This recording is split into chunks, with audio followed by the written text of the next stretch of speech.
शेतकरी मित्र हो, नमस्कार. फार्मर विकास केंद्र या यूट्यूब चॅनलमध्ये आपले स्वागत आहे. शेतकरी मित्र हो, आज आपण माहिती पाहणार आहोत वेस्पा औषधाविषयी. तर शेतकरी मित्र हो, या वेस्पा औषधाचे आपल्या मिरची पिकामध्ये काय फायदे आहेत आणि इतर कोणत्याही पिकामध्ये कोणते हे कार्य करतं, याविषयी आज आपण सविस्तर माहिती पाहणार आहोत. तर शेतकरी मित्र हो, हे आपण आपल्या मिरची पिकाला 100 ml मधलं पॅकिंग आणलेलं आहे. कारण आपल्या मिरची पिकाला 10 टाक्या लागत असल्यामुळं हे 100 ml मधलं पॅकिंग आणलेलं आहे. तर शेतकरी मित्र हो, यामधले घटक आज आपण जाणून घेणार आहोत आणि त्यामध्ये या घटकाचे कोणते कार्य आहेत हेही जाणून घेणार आहोत. तर शेतकरी मित्र हो, पहिला घटक म्हणजे प्रोपिकोनाझोल 13.9% आणि दुसरा घटक म्हणजे डायफेकोनाझोल 13.9% EC. हे असे दोन घटक आहेत. तर या दोन घटकाचे कोणते कार्य आहेत हे आपण जाणून घेणार आहोत. तुम्ही व्हिडिओ शेवटपर्यंत पहा. तर शेतकरी मित्र हो, हे सिस्टमिक बुरशीनाशक आहे.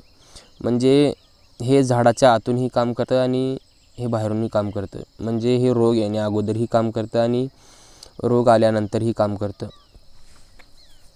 तर शेतकरी मित्र हो, हे कोणत्या पिकामध्ये चालतं, तर हे सोयाबीन, गहू, तूर, भुईमूग, कपाशी, मिरची. तर शेतकरी मित्र हो, हे आपण मिरची पिकाला फवारण्यासाठी आणलेलं आहे.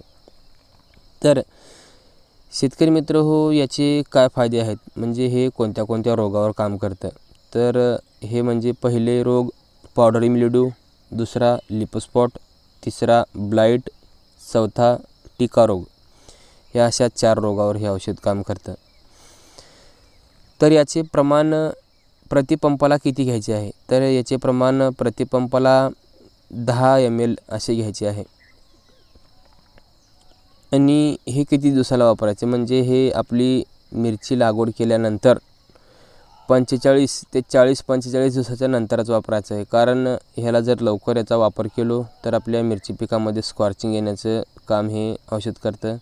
कारण हे जास्त स्ट्रॉंग असल्यामुळं आपल्या मिरची पिकाला सहन होत नाही. म्हणून आपण 40-45 दिवसाच्या पुढूनच या औषधाचा मिरची पिकामध्ये वापर करायचा आहे.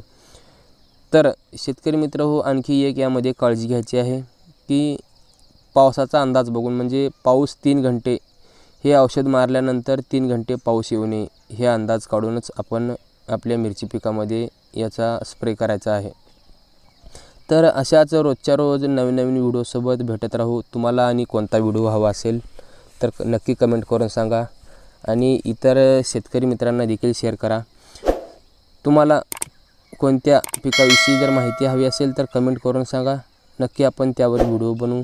धन्यवाद.